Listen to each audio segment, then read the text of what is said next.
Welcome to the new podcast episode. This time I'm talking to Lefika Otisitswe. Perfect. And you have introduced to me by our mutual friend, Maurice Maurice Bijk. Yes, yes. And you have been studying on the University of Twente, Mhm. and there you started a company which is called Impulse. Yes. Why did you come to Enschede? Yeah. So it's to understand it, you have to understand a little bit of my background, and then that will also lead to why I'm doing what I'm doing now. But yes, my name is Lefika Otisitswe. I come from Botswana, which is a very beautiful country in the south of Africa. And while I was studying, or while I was in my high school and living in Botswana at the time, we were having things like power cuts and also having water shortages, droughts, and very ecological problems. And for me, as a young, curious person, I asked myself, why don't we use things like solar panels? You know, because Botswana has direct sunlight throughout the whole year. So for me, it was a no-brainer. So then I was wondering, why aren't people using these type of technologies in terms to solve our problems? And I couldn't really get an answer to that. And so then I decided to then go out and find the answers myself. And so what I did then was that, okay, I knew for sure that I wanted to study overseas in an environment whereby people are working on these sustainable solutions so that I can equip myself with the necessary skills to then come back home and develop Botswana sustainably. So then, when looking at where to go and which places that might be more interesting for me, I thought for sure Europe was the best place to go because of how like sustainability was a thing for the EU and for all the stakeholders within Europe. And so then where to go in Europe. So I started to look up different policies and different countries that were actively working on sustainability. And at first, I was very interested in Germany because Germany was the leader with solar panels and all this type of renewable energy. However, there was a bottleneck, which was number one, learning German, and number two, the perceived way in which people or how the Germans approach things. And then I found the Netherlands, which was also very, very interesting for me because the Netherlands was preaching about sustainability quite early on and talking about how they also need to develop sustainably. And I fell in love with the approach or the pragmatic and practicality that the Netherlands had in terms of like approach to sustainability. And reading on more and more about Dutch people and the Netherlands, I saw that it was actually an open-minded place and a space for me to learn, regardless of where I'm from or what my backgrounds might be. And so I thought the Netherlands was a great place to come. And then the next question was, okay, now where in the Netherlands am I going to go? So then I started looking up all the technical universities because I'm more inclined to engineering. And I found the University of Twente, and I liked the approach that they take to learning because it's project based, number one, and number two, it's an entrepreneurial university. So I thought actually I could go to this university and also learn not just all the technical knowledge that I need, but also then learn about entrepreneurship, which is why then I went to Enschede, to the University of Twente, beautiful campus. And so then I started my journey of like learning more and more about sustainability. And so then while I'm learning, I'm equipping myself with all this knowledge regarding sustainability. I'm learning more and more. But then I realized something. So I have all this data, all this knowledge regarding sustainability, but I myself, I'm not really sustainable. So how can I be more sustainable? That was a question that now was coming in and I was asking myself. And I went on this quest as to find out like how can I be more sustainable. And for me, it was a no-brainer to then start off with my own personal impact. So how much do I emit as a person? Because I felt like if I were to know my own footprint, then I can then start making the blocks or paving the roadway for me to become more sustainable. So I tried to calculate my own footprint. And the way I did that was by looking online, okay, how can I know my emissions or how many CO2 is in my jackets, my clothing, or in my groceries, and all those kind of questions that I Googled. And to my surprise, I actually could not really find anything. The best thing that I found was like these online carbon calculation tools, which were really rough. And being more scientifically inclined and studying in a technical university, you know, it's all about your sources. So when I tried to find sources, I couldn't find anything that for me was satisfactory. So I still had these rough calculations, but I didn't know, is this good to trust? Or like what is this based on? And so then I started to then ask students alike and within my network, like, hey guys, how did you guys calculate your own footprints? And nobody knew how to do it. And the people that did know were in a specific type of track. And so then I thought, actually, there's a gap there, or there's an opportunity to make people more aware of the insights into their emissions. And because I felt like if people knew their emissions, then people could then make better decisions for the environment. So that's when I started then looking into, okay, what can be done, what can I do, and then I came upon LCA, which is life cycle analysis, which is a way to calculate your footprint. And so then that was actually the birth of Impulse, with the idea to be able to give consumers and businesses the insights into their emissions.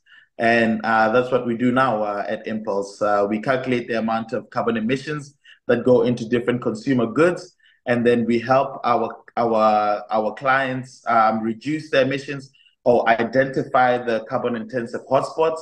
And with that, we can then help them create a roadmap to reduction. And this way, we say, meten is weten, so measuring is knowing. And so we believe strongly in quantifying these, your footprint, so that everybody can then understand what it is or what your impact is, and then we can then start to reduce. Okay, so yeah. Let me try to break this all up into several sections that we can talk about. LCA, life cycle analysis. Or assessment. It depends where you are. Okay. But it's the same thing. Yeah. I had also another question from the beginning when you talked about why you choose Twente. Enschede, for people who don't know, and they listen to this episode because it's in English, and you're not from the Netherlands, but you listen to this, is in the total eastern part of the Netherlands. It's completely to the east. It's at the border of Germany. Yes. So now that you're so close to Germany, have you visited Germany and maybe looked up on your answers differently? So I have visited Germany multiple times. In fact, sometimes we would go shopping in Germany because it was just that close, and Germany is slightly cheaper. It's actually from Gronau, from Enschede to Gronau, which is the closest next city. It's like a 20 to 30 minute bike ride. So we did sometimes just go into Gronau and do a little bit of shopping sometimes. And also I had some friends that also lived in Gronau because it was so easy to access. And so, yes, I've been to Germany. And I think with all due respect to Germany, I love Germany. But I made a great choice by coming to the Netherlands. I just really like the openness. And I don't know if I could have achieved what I've achieved today with Impulse in Germany at the time also. Things are changing. But if you've never been to the Netherlands, you would know that almost all Dutch people can communicate in English. And language is a big barrier when you're in Europe because it is their language, and Europeans tend to be very strong on their languages. So and that's why I started to then learn Dutch as well, because I wanted to break that barrier. But it would have been a little bit more difficult in Germany. than in the Netherlands, if I were to say. What language do you speak in Botswana? In Botswana, we have a multitude of different languages. It depends on your ethnic group. The official language of Botswana is called Setswana. So I speak Setswana, and my mom is Ndebele. So then I was also I'm not too fluent in Ndebele, I have to say, but I can understand and I can speak if Aganda is to my head. But the predominant language that we speak is Setswana, and then I have Ndebele from my mom's side, and then English is also an official language of Botswana. So I grew up trilingual. And then in school, then I studied like French. Well, my French is bad now, so don't ask me to speak in French. And now I speak Dutch as well. And Dembele, is it like a dialect or is it really a separate No, language? it's a whole different language. So Ndebele is the most similar to Zulu. So yeah, if you trace it back, Zulu and Ndebele are basically the same. They're all descendants of the great warrior Shaka Zulu, and the Ndebele people come from Mzilikazi, who was like Shaka Zulu's like right hand man, and decided to then spread to like other countries within the south of Africa, and then that formed the Ndebele people. And so it's descendants of the Zulu tribe. I say Zulu because that's a more common, or people might know more Zulu. But yes, that's more similar, but it's totally different language. Right. Yeah. And do you see now, because you are now here for what is it, 6 years? Yes, this is my sixth year in the Netherlands. Do you see a different attitude now in Botswana regarding solar energy? So yes, definitely. It has been developing. There's been actually, I think a year or two ago, the government then opened up to a few independent power producers, so IPP licenses for independent people to be able to then have their solar farms and produce energy. That project is still ongoing, but they are showing some processes or like some advancement regarding solar energy and renewable energy as a whole. I know they've set up also like regulations authorities on energy as well, which are mainly targeted towards this renewable energy space. So the country is developing in that sense as well. So it's really nice to see. It's really good to see. And so yes, so there is some sort of development towards that that field.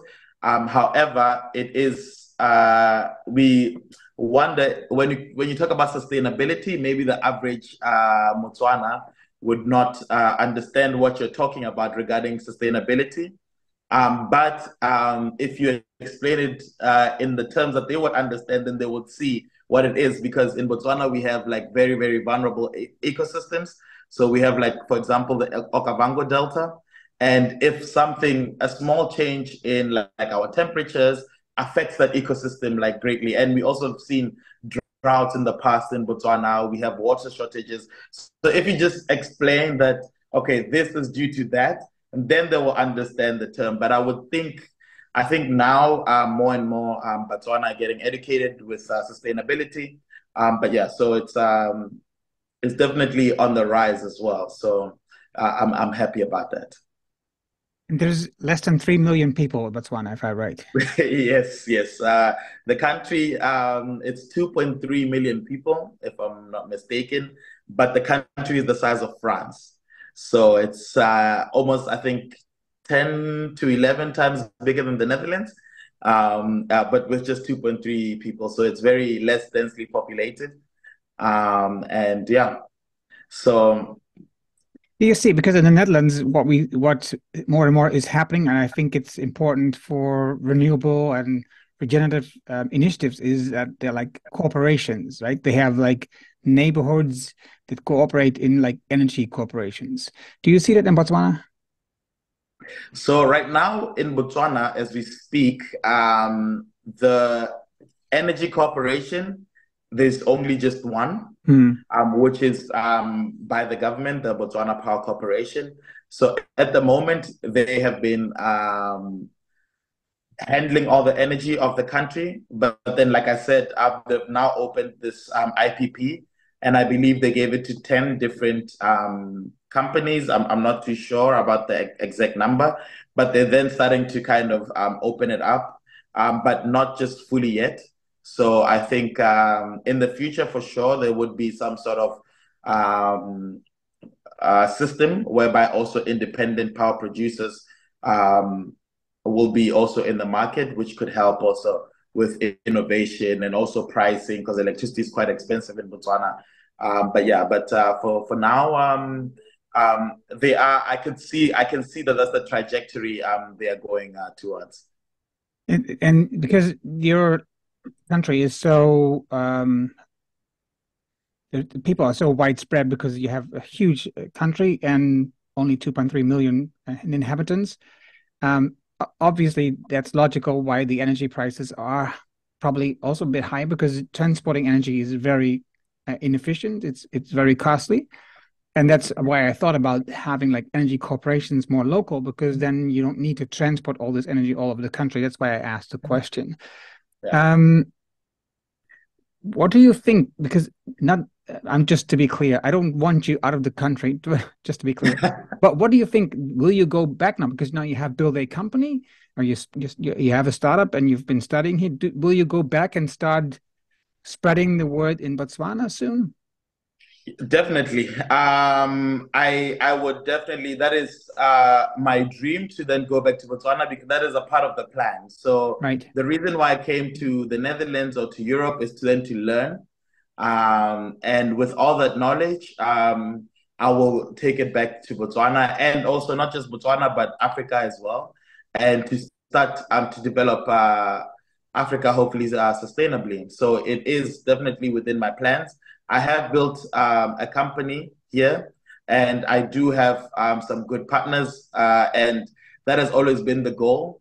That after some time, I would have to go to Botswana. How that looks like, we are still trying to see how we can do that because perhaps we could open a branch of what we have now in Botswana. So I would be just working in that Botswana branch or do something different. But that we're still trying to see. Of course, we have to read the market and do all the business stuff now. But it is definitely within my timeline or within my plan to then return back home to Africa, to Botswana, and to then help out there. As I'm involved with the what's called the Inner Development Goals, which they have like the SDGs, the Sustainable Development Goals, as a foundation. But they say because it's such a huge, there's a lot of goals in the SDGs, and it's a huge project which needs to be, by 2030 we should have all these things done. And the IDGs talk about the inner development, so that we as a person should develop ourselves on like 23 skills. This should help us to become more aware, right? So, and Yeah, two countries in the world who really embody the IDGs as a governmental side, and that's Costa Rica, which in general is a very happy country. They have low income, but they have a very good public system. So people are yeah, very happy there. And the other one is Ghana. yes. What what do you see that you could learn from, because Ghana is also very intense on sustainability and regenerative work. What do you see that Botswana can learn from Ghana? Well, I think yeah, it's not just about Ghana. It's everywhere. I think yeah, we have to look at it's more about like cooperation, right? I believe more in spreading knowledge and sharing knowledge. And so I think yeah, there's a lot. So there's a lot for Ghana to learn from Botswana, and there's also a lot for Ghana to learn from Botswana. So there needs to be like a good bridge, and which is what Africa is now working on actually, because of like a history of whatever colonialism and whatever. Our countries have unfortunately been so divided in the sense that like there hasn't been enough, in my opinion, enough cooperation between the countries. And so I think with now this like the African free trade zone and that they're developing, I think then there's a lot that we could then learn about each other and yeah, and then see inspiration also from each other. But yeah, but I think there is a lot of things that we could learn from them, and there's a lot of things that they could learn from us. But we do need to then cooperate together because when we're talking about sustainability, then we're working together towards one goal, right? Individual efforts, like we've seen in the past, don't really amount to anything. So I think it's really cooperation is very, very important. So yeah. And like you mentioned, like you also in Botswana have like droughts, and you have this delta work, which is really important for the people, the citizens. Um, what I've learned in the last couple of years is that the most of our issues with um, environment, with biodiversity, all this stuff is mostly produced by the Western world, by Europe and US. The Western world using resources mostly from Africa, and also using cheap labor from the Southern Hemisphere. And as you can see, the footprint, because you're talking about your personal footprint, um, is a lot lower in Africa than it is in Europe. Exactly. Yeah. So if I look at it like that, I would say there is more work to be done here for you than it is really in Africa. How do you feel about that? Yeah. And so, I mean, you could say, yeah, like the footprint of like the Western countries is way more than the developing countries. And so also it's a very difficult thing to motivate the developing countries to then say, okay, you guys have to be sustainable. But then they could ask why. The problem is from your side. And as much as there is a lot of work to be done here, what we're facing now and why less or developing countries will feel the full force of climate change is also because of the development. So then we go into more climate mitigation versus adaptation. And one of the leading reasons why Africa will then feel all these problems from the climate is basically also because we may not have enough money to then adapt to these changes, right? In the Netherlands, if there's a risk of flooding, you can build a dike or a dam, and you can prevent like these things from happening. But if you want Botswana to do that, it's billions of euros, of which maybe we may not have, or maybe it's allocated to a different project, right? And so it's yeah, that's always the complicated thing, that where should the action be made. But if you look at the trajectory of Africa and African countries, or just developing countries in general, we are moving towards, or we are making the same mistakes that the Western world has made. And there's a good reason to that, right? Because it's not like these Western countries developed the way they did because they did not know about sustainability. No, they knew that this could be a problem in the future, but it just wasn't profitable for them. And so now the Western world is asking the developing countries to then develop sustainably, but then with disregarding a little bit about why they started developing the way they did in the first place, right? And for us as less developed countries, it's more advantageous to then develop the same way kind of the Europeans did. And so that's where we, like people like me, then that's where we come in, that we came here, we learned about all the mistakes that they have done. And then, but then the most important key that we had was that we understand also how that could be done back home with the resources that we had. Because some things, I'll give you an example of the way we built. If you look at traditional African houses, The mud hut. What they did was they used to build it from cow dung, and that matter was then able to, when it's hot outside, it'll expand and trap all the heat, and then when it's cooler, it contracts and lets the heat out, and that could regulate the mud hut, the temperatures. And what the Western world did was then have these cements and all these things, and then in order to do that same or to have that same effect, they would have like insulation or air conditioning or all these type of things. But if you look at it, actually, you look at the traditional way that we used to build, that was actually the right way of building, you know? And so then if you can see this, if you understand this, then you can think of ways in which actually maybe let's look at how we've been doing things, how our ancestors or how our forefathers have been doing things, and let's adapt it to this day and age so that in let's develop on our own terms with what we know to be the right thing and not just take all the Western ideas and also implement them.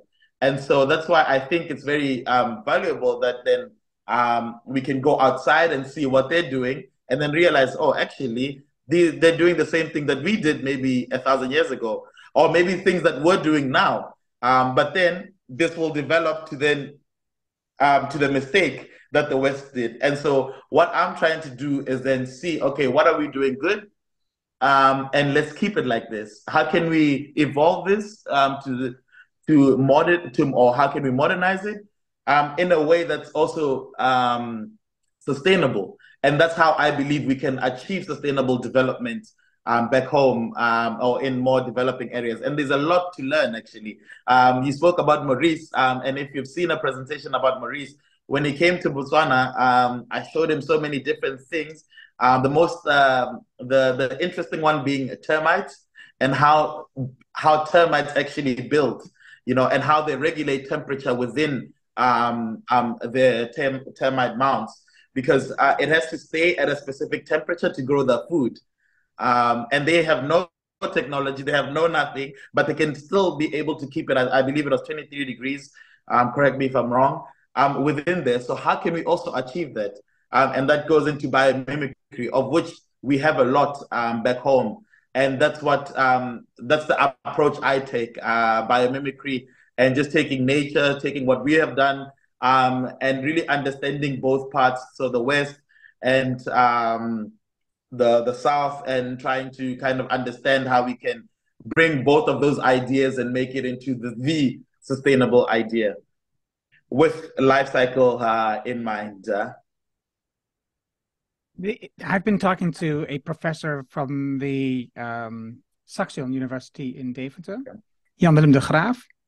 He is somebody who has studied technology and psychology. So he's in the field of the mind and the tech, right? So, and he says technology is actually the source of the problems that we are in today. Because technology in itself will always try to expand and eat more resources. And if we want to get out of it, he doesn't really know how, but what he does believe is DTech technology. That's important. So, and I think that's exactly what you were talking about, right? So, because instead of just putting isolation in air conditioning and stuff like in it, which costs a lot of energy and resources, just use the things that you already done thousands of years and look at nature, like these termite houses, and we can build houses that doesn't require energy and still stay at a very stable temperature. So I feel that in the Western world, we can learn so much from like Africa, countries like in Africa, and how you use it. How could you, which is a big question, of course, but how could you use that knowledge from Africa and to bring it to Europe? Yeah. It's number one starts with then the understanding that I spoke about. But I give you another practical example. Right now in the market for insulation, they have what is called PCM, phase conducting material, which actually acts the same way as the mud hut. That's the same concept. And bringing these type of concepts and then adapting them to a way in which they can be easier or easily implemented within like a Western world is how I believe someone could do it. But it's about the mindset, right? It's about like thinking out of the box because we've seen so much. You know, I've seen like mud houses, I've been inside of them, I've seen thatch roofs. And then it's now about, okay, these things that you have seen, they were done like that for a reason. What's the reason? And then starting to understand that you can see, okay, actually, then how can I use what I've learned or the technology that I have to then mimic this exact same thing and then be able then to do that as well. So yeah, so it's more about like the experiences and the mindsets that can help you then find these kind of like solutions. Right. So yeah, getting to a critical point for me in what you do, this is like a critical examination trying to find out how you think about this and why you use this. The whole idea of the personal footprint is a marketing idea from Ogilvy for BP, British Petroleum, right? So British Petroleum was thinking about a way, how can we, that's how I translate it, by the way. That's not how they officially state it, but how can we distract the people so they don't pay attention to all the pollution that we do and make them aware of their own pollution so that they focus on that and they forget about, you know, the big pollution that we cause. Why do you think it is important, except for next to, you know, becoming aware? And I'm asking this because I talked to Eliza, and she talked about recycling, for example. She's about zero waste Netherlands. That's what she's all about. And she says if we make people aware, this is one step. But the difficulty, if you don't offer actions, things that people can do, you will just become very sad. She uses different wordings, but you know, if you are aware and you don't know what to do, you just hopeless, right? You see a hopeless situation. So knowing your footprint as an individual or a company, why do you think that is important? Why do you offer that with focus? With your company. Yeah. So yeah.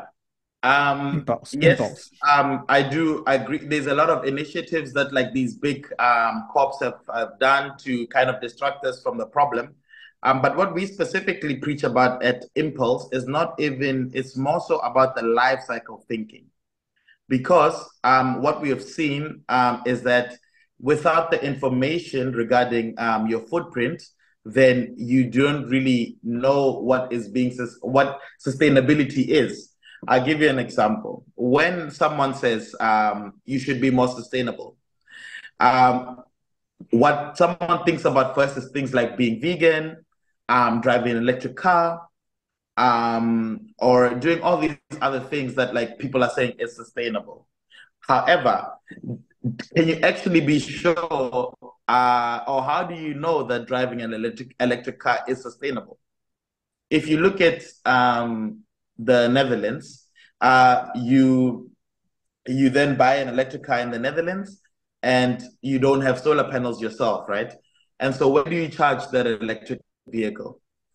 You charge it probably in your streets, there's the charging ports, or you go to like a charging station. And where does the electricity from those charging ports come from? From fossil fuels in the Netherlands, right? And so what we call that is called the rebound effect. It's whereby we shift emissions from one area of the supply chain to a different one, which does not actually resolve the problem. It just shifts it and it makes you blind of the problem. So we can be then saying, okay, it's nice to drive electric vehicles, it's zero emissions. However, you're going to charge it using fossil fuels. And what the life cycle thinking approach does is that it makes you think of the whole supply chain. So then what we try to instill into people is that, okay, when I'm about to purchase an electric vehicle, okay, what's my grid like? What's the area? Where do I get electricity? How am I going to be charging this? Actually, even before that, how are these batteries made? Where does the lithium come from? How long is the lifespan? Can I then recycle these batteries? And that's a life cycle thinking approach, because what you do is you then take the full life cycle of that product, and then you can then make an assessment as to if it's actually sustainable or not. And that makes us less susceptible to things like greenwashing. Another example, cotton, organic cotton in your clothing. A lot of brands would say, okay, we are sustainable because we use organic cotton, right? And then a lot of people would then be like, oh, nice, they're sustainable, so I should consume it. But then you find out that if you take the life cycle approach, that, okay, this organic cotton goes through dyeing, tying, all these resource intensive things, which then pollute. And then in the end, actually, the emissions of this organic cotton made t-shirt is more than even a t-shirt that's not even organic, made with organic cotton. And if you take the life cycle approach, then we can debunk a lot of things. And now we try to put the power into consumers' hands, because once you know as a consumer, then you can also then make them better purchase decisions, right? And so we've seen this, and this is the problem with sustainability, why emissions are actually growing. Because I think it was 1995, somewhere around there, the UN came with this term, or coined this term, eco-efficiency. So now everything that we started to consume, all our electric devices were eco-efficient, right? But actually what efficiency did was increase the amount of emissions that we have. Why? Because LCD TVs, for example, if you look at the old CRT TVs, the big ones, cathode ray televisions, and then comparing them with the LCDs are easier to pack, to ship, to distribute, to produce, and stuff like this. And in the end, actually, you make more of those than the big TVs. And they don't last as long as the big TVs. And so then now you have a product that's supposed to be eco-efficient, yes. However, you're making so much of it. It's being consumed a lot. You find LCD TVs in every room in someone's huge mansion and whatever.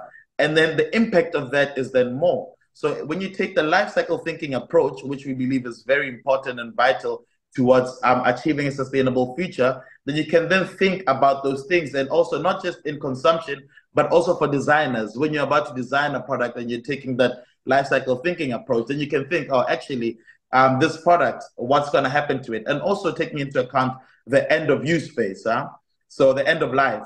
So what's going to happen to this product? Is it going to be recycled? Is it going to be reused? Is it just going to be burned?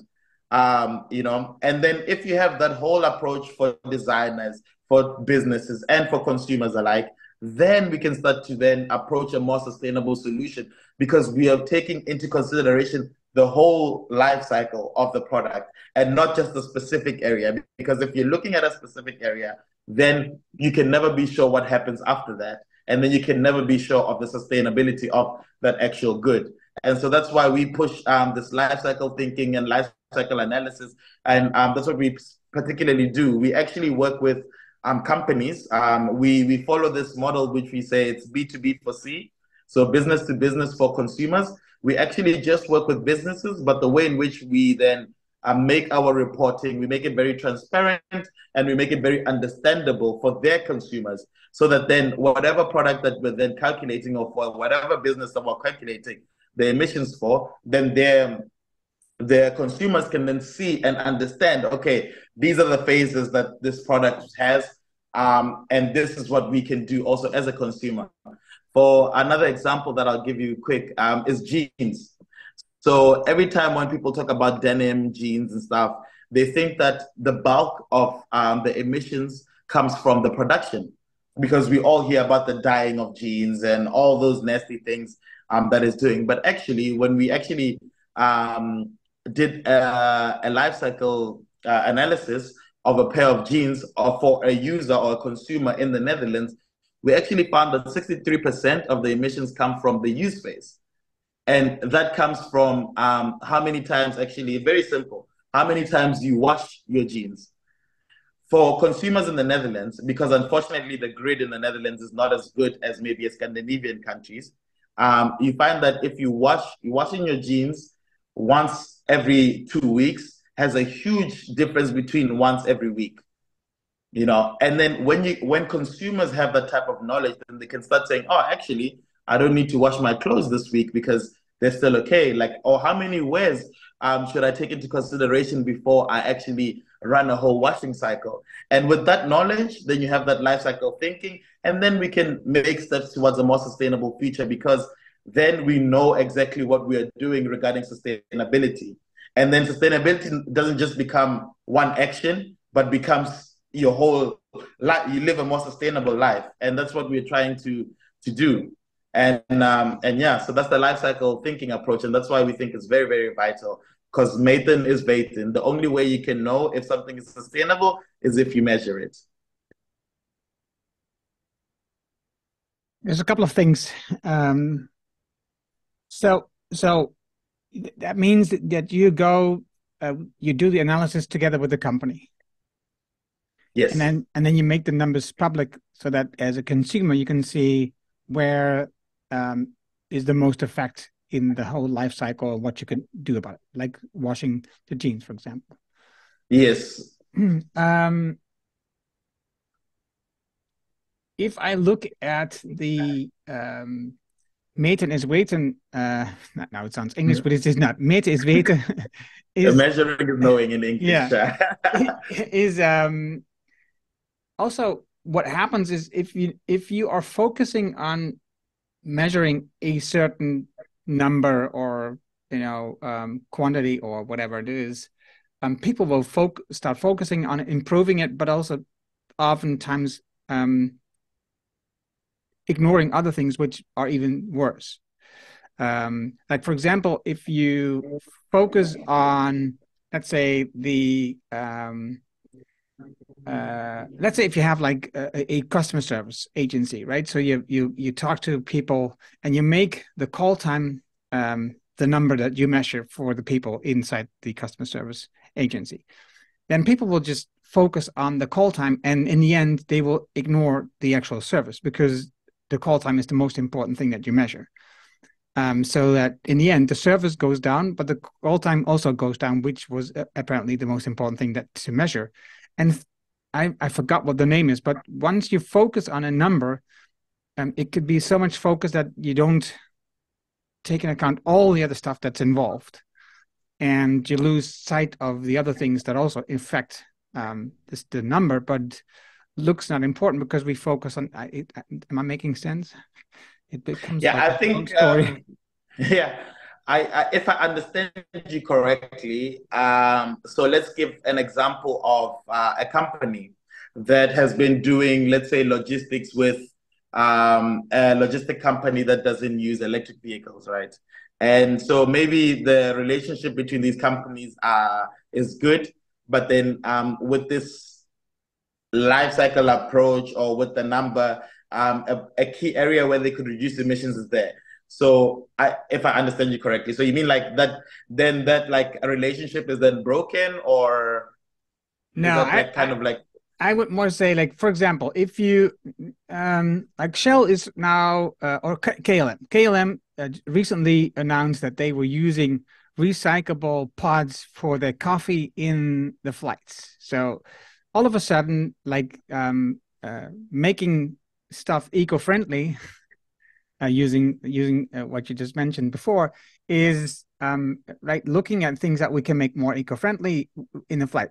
But the most important thing, of course, obviously with KLM, is the flight in itself, right? So that's the big cause of losing biodiversity and so on, especially when you look at short flights, right? Within Europe, let's say if you have like a flight which take 2 to 3 hours, a train is always a better option, and we shouldn't fly at all. But what we do, greenwashing, is using a story about reusable coffee pots, which sounds very interesting, but it really doesn't affect at all. So exactly. we focus on numbers, but in the end, we can see that if you lose track of the big picture when you focus on numbers, that is a bit of a fear that I have when we focus like on this life cycle analysis. And we saw it just recently when you look at carbon offset, right? The whole thing with the trees and buying planting of trees because of the carbon offset. And now we Yeah. see that a couple of those companies are just misleading us, or knowingly or unknowingly, but for sure they didn't really do enough offset, because apparently those planting trees did not do enough as they calculate before. But they made a nice amount of money by doing that in the meantime. Yeah. So I think that having these numbers is nice, but it also could divert us from the big picture. Yes. So in order, actually, the worry that you had is exactly what LCA fixes, because life cycle analysis is not just about one specific area; it's the total emissions. So if you're looking at the flight, we have what we call scope 1, 2, and 3 emissions, and that takes into consideration the flight itself plus whatever is used for the flight plus those coffee pots as well. So those, if you're doing a complete life cycle analysis, then the coffee pots are just a small area within the total thing. And that's what life cycle analysis is. And that's why we believe in it. So it's not just looking at, okay, these coffee pots reduced. No, no, no. It's about the full picture of that service. It's more service oriented. So we look at the whole thing, and that's how you get rid of this greenwashing, in our opinion. So like the offsetting and stuff like this, we don't fully believe in offsetting. We only believe in unavoidable emissions because of technology and just the way in which we're advancing now. There's some emissions within the supply chain that unfortunately we cannot reduce, just based on, like, we just do not have the enough resources, or we don't have that developed. And that's where we can say you can offset, but as a last resort, but just the unavoidable ones. But if something, and so how we work is that we look at that whole service, that whole analysis, we identify the carbon intensive hotspots, and then that's where you can reduce. And that could be anything within that supply chain. So we really look at, when we talk about supply chain, we really look at a macro level. This is why not people are not doing LCA, which this is why it's so difficult to do, because you're taking in a lot of different variables, and sometimes you even require data that hasn't even been measured ever before, and so acquiring the data is what's actually the most difficult thing within this life cycle analysis world, which everybody's working on, which we are working on. We were partnered with some professors also at the University of Enschede, who help us with all our calculation models, our data models, and because we are thriving to be the most scientific-based calculation company within the Netherlands, and hopefully within the world. That's our big audacious, our big dream. And so when we look at the life cycle approach, we look at every single thing that you can take. That's why people then trust the carbon footprint, because it accounts for all these different things, and all these things are put also against what we call impact categories, of which then we calculate towards all the impact categories, and then that's when you have that footprint. So it's a very, very complex situation or system that you have to do to then calculate this emission. So it sounds easy, but it's actually very, very complex, and it's very intricate, and it takes out all these different little things. It puts into account all these different things, setting your scopes, all the scopes, and then you can have a total footprint. So that's what we do, actually. We do the hard work.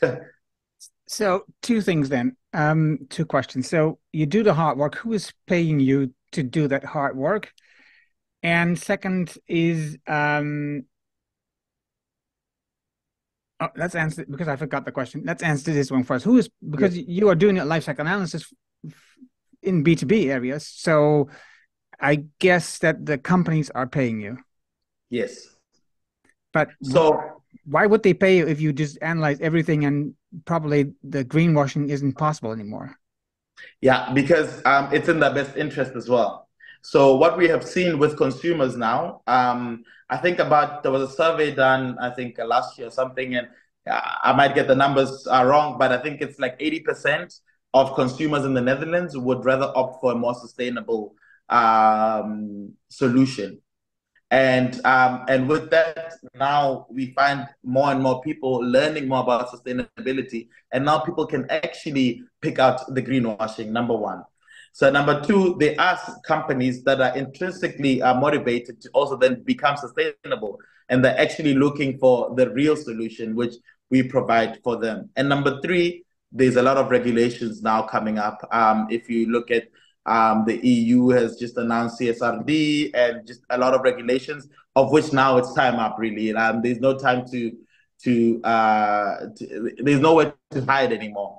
And so a lot of people they need to do it actually. So if we look at actually the best companies in this is like in the infrastructure industry, because there's such strict and stringent regulations in the Netherlands whereby construction and infrastructure companies need to abide by, and they need it. So we do things like EPDs, which is needed for you to be able to then construct a building, actually, because that needs to all go into the Milieu database of the Netherlands.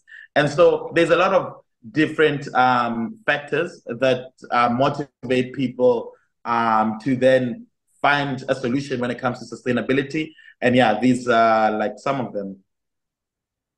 And so you talked also in the beginning, and I saw it also in the interview. So the beginning, you just had these analyses, but then you also decided to advise the companies how to improve. Yes. So that means that you have like at least two different kind of people in your company. You have like the people who do all the analysis and the calculations and researching the data and so on. And you have the people who do the advising, right? So the people who have more knowledge consultant, basically. Yes, consultant. Yes. Go. Yes. And so, yeah, so actually, how we work within Impulse is that the people that do the calculation also then identify these hotspots. And normally, and what we like to do within Impulse is that these people are actually also the consultants. Of course, we have like other people that can guide that process because we do work together as a team. But predominantly the LCA, the analysts all have different backgrounds. So within our team of analysts, we have like the hardcore calculation guys, and then we also have the consultants. So we have different people of different backgrounds, and which is what is the beauty of Impulse actually, because what we were very determined to do was to build a team of people of different backgrounds in order then to kind of complete that sustainability outlook. So, for example, we have people that have studied sustainable energy engineering or technology in the University of Twente, and then we have some people that have done sustainable policy. Both these people can perform an LCA, but of course the one is more technical and the one is more on a consultancy basis. And if you bring these two forces together, then we create our product. And that's what also makes us a little bit unique in that sense, that we have these different backgrounds that understand sustainability from a policy view, from a financial view, and from also a technological view. And then we can take all these different kinds of thinking and then put it into the solution for our customers in order to then find the best possible solutions for them then to reduce their emissions. Because sometimes it's a policy change that's needed within a company, and sometimes it's a real technological transformation that's needed. And so you need all these different types of processes or these different kinds of backgrounds to be able to then facilitate for this change. And so, yeah, we really have some good change agents within the team that help with this. How many people do now work at your company? So now we have a team of about 9, including myself. So we are growing. We're a startup and moving towards the scale-up phase, or some would say we're already in a scale-up phase. But yes, 9 people. And do you expect to also like take outside of funding, or how do you want to build? How do you want to scale up? Yes. Yeah. So the trajectory that we would look at is then go for some funding in the future. Right now, we've been lucky enough to have some pre-seed funding. They call it FFF, Family, Friends, and Fools, which we have a team of people that really believe in us. and that really believed in the idea and thought that this is how to make the impact. That have they had initially funded the company, like so pre-seed, and then we've been generating sales, which have been able to keep us afloat. But in order for us to then further that grow to a full-scale scale up, then maybe in the near future, in the next three to 5 years, then we would get another, well, maybe 2 to 5 years, we would get then more funding to then grow because we do have more plans because, like I said, it's a very difficult thing that we do, which is the LCA. And in order for us to be able to do it rapidly, for example, right now, nobody's working in things like supermarket industry because it's just very difficult because if you have like milk, for example, you have so many different suppliers of milk who do different processes. So gaining all the data is difficult. Doing all these, so we have plans to kind of find solutions for that. We're already actually in-house researching and developing new ideas, which I can't say them now because my partners would kill me. But yes, we are also developing new technologies for the field that we think would possibly revolutionize the way we do LCA as well. And so we will then, for those kind of projects, then need some financial backing. But for the core company or for the core business now, we're able to generate some money through our sales and through the businesses that we help in order to keep afloat. But yeah. Can you mention some of the companies that are your clients? I it's a bit no, because I'm the ones that are popping up now in my mind are the ones that we're currently doing projects for, and so but the ones that we've completed projects for, NCAV is a very nice company. We had a very good nice project with them, and what they do is they make sustainable fibers, and these fibers go into things like mattresses and beds, and they produce and they deliver, I believe, if I'm not mistaken, for IKEA and for Alping. And so they're the suppliers to them. We've also worked with also local companies within the Overijssel area, such as Denim Tex, who do make walls out of like recycled denim, actually. So really, really cool projects. We've worked with Green Paints as well, who provide sustainable painting solutions. And we work with a lot of different bow companies as well. And yeah, so right now we're working on a big project. Oh, we've also worked with a lot of people within the transport and logistics, so biologistics. And yeah, and now we have some quite exciting, huge projects that we're working on, which I think I cannot mention yet, but maybe in a few weeks we can have a talk again and I can say them proudly. But I'm pretty sure if you have an eye on our LinkedIn, you can kind of see the companies that we have worked with in the past. And yeah, that list is growing. And yeah, and we're very happy to do these different projects with people. Nice. And are you writing black numbers or are you still in the red? Sorry? Are you writing black numbers or are you still in the red?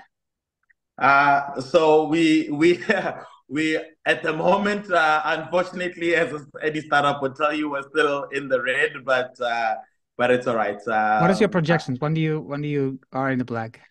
Yeah, in the black, I think in the next year or two, would be in the black. So it's very short. I think in the next year, two would be in the black. But for now, we are red warriors. But it's all right. It's the life of an entrepreneur. It's the life of a startup. So of course, of course. yeah. And how do you feel about the idea of DTech, of technology,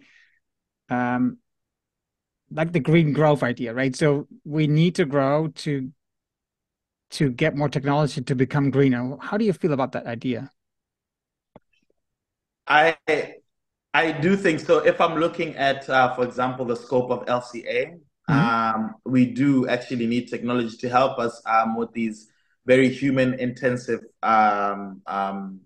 things. So like calculating emissions. So I'm not against technology to help us develop more sustainably.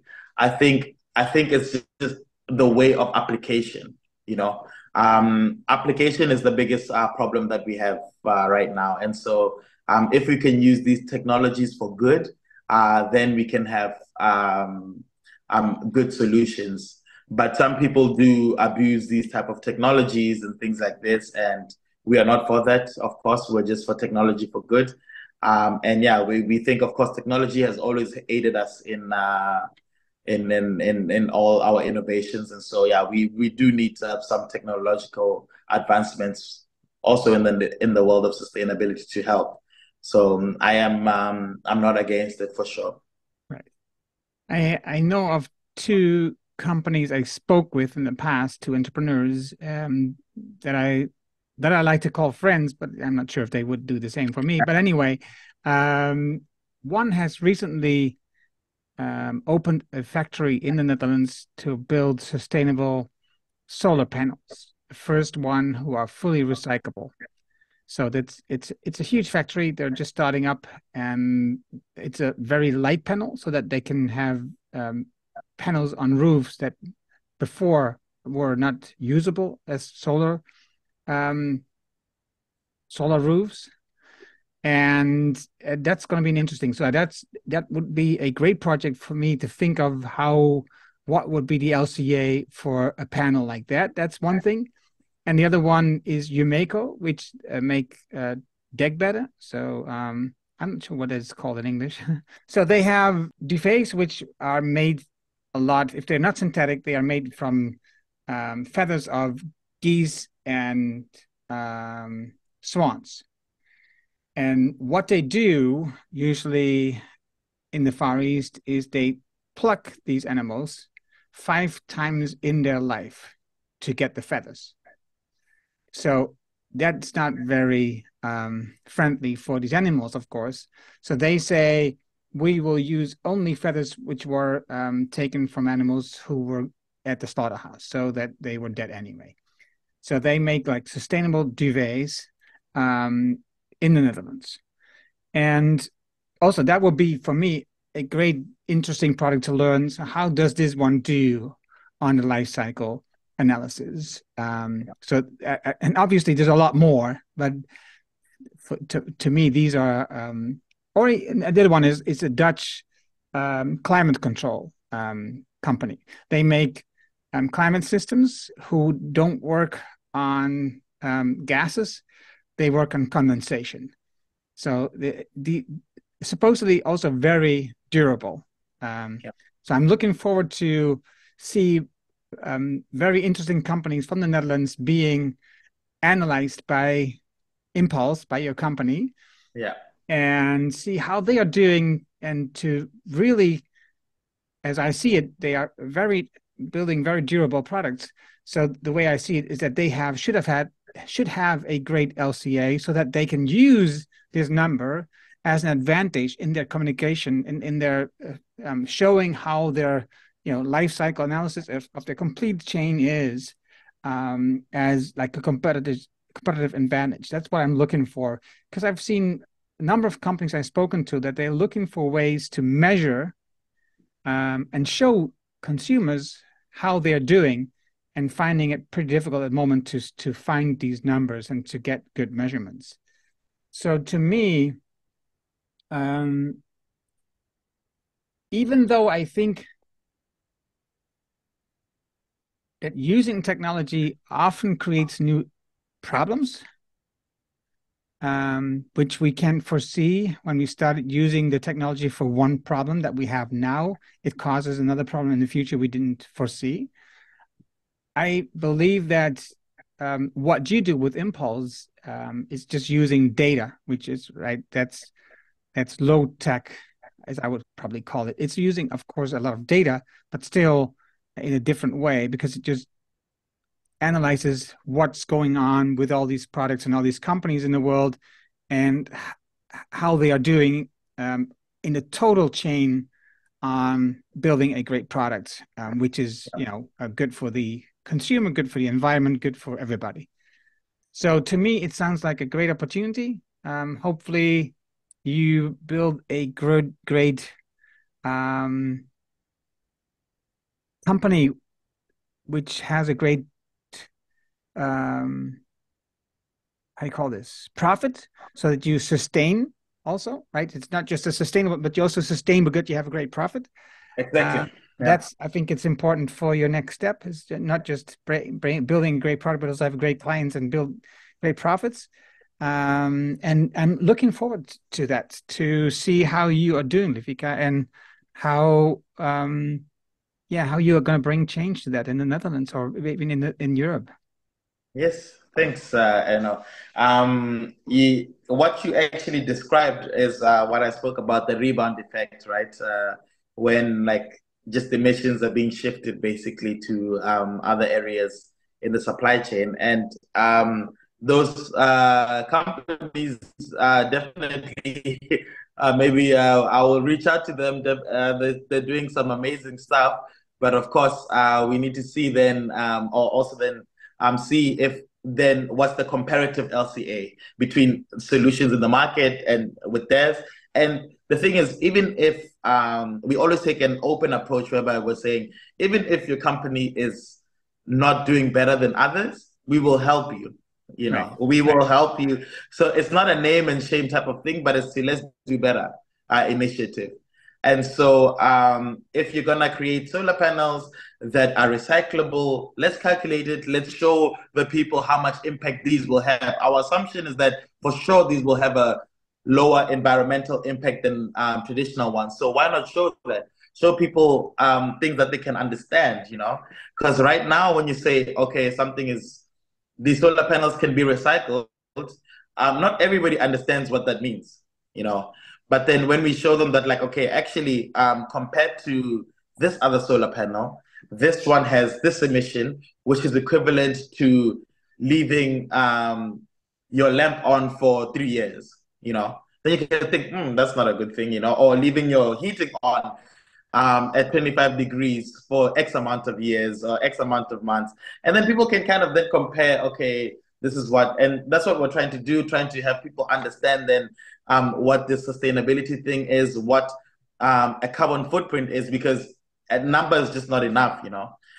You can tell someone, okay, you're emitting 36 ton kilogram of CO2 emissions, and then they're like, oh, what's that, you know? yeah. But making that also understandable for the everyday person is very, very vital to us, and it's a part of how we do our calculations.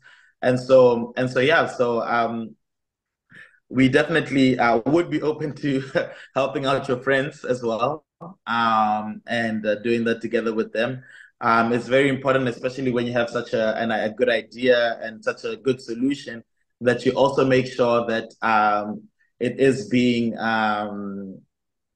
the design phase also takes a life cycle approach, so that you can then really, really back what you're making. You know, you have all the faces covered. That, like, if somebody comes at you and says, "Oh, but is this this?" You're like, "Okay, here's the life cycle. This is the supply chain. This is what we're doing from A to Z. This is what's gonna happen, and this is this."